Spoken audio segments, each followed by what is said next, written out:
शांति माँ की जिंदगी स्वागत करती हूँ मंजू गिरी 89 चैनल पर। दोस्तों आज हम लोग चल रहे हैं बहुत प्यारा सा विवाह गीत सुनाने। बहुत पुराना गीत है, दादी अम्मा के जमाने का। तो आप लोग प्यार भरा आशीर्वाद जरूर देना और जितना हो सके उतना शेयर करना वीडियो को।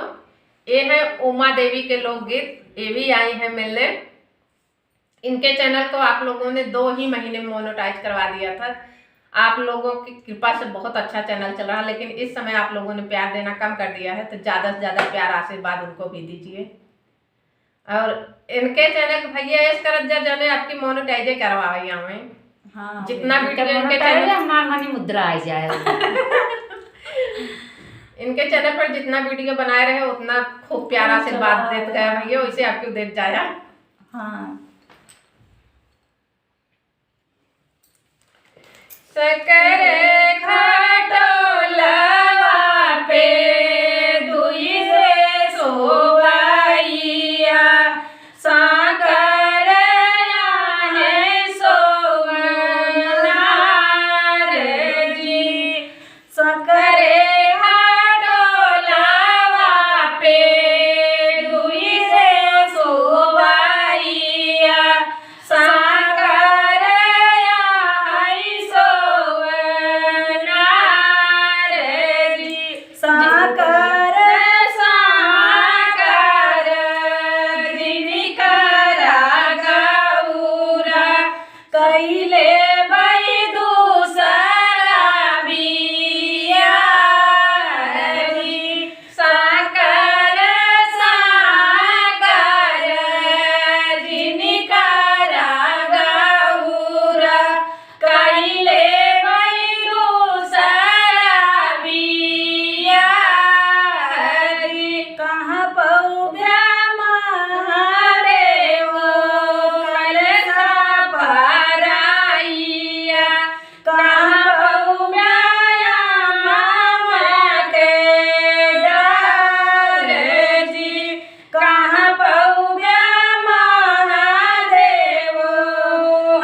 दोस्तों गीत कैसे लगा कमेंट में बताना, भरपूर सपोर्ट करना, प्यार आशीर्वाद दुलार देना। ये बहुत पुराना विवाह गीत है। हमें याद है हमारी मम्मी बचपन में ये गीत गाती थी, मेरे दादी गावत रही भैया का। हाँ बहुत सारा प्यार आशीर्वाद जरूर देना, खूब भर भर के कमेंट करत जाए भैया, रात दिन जाग के सुनत जाए का।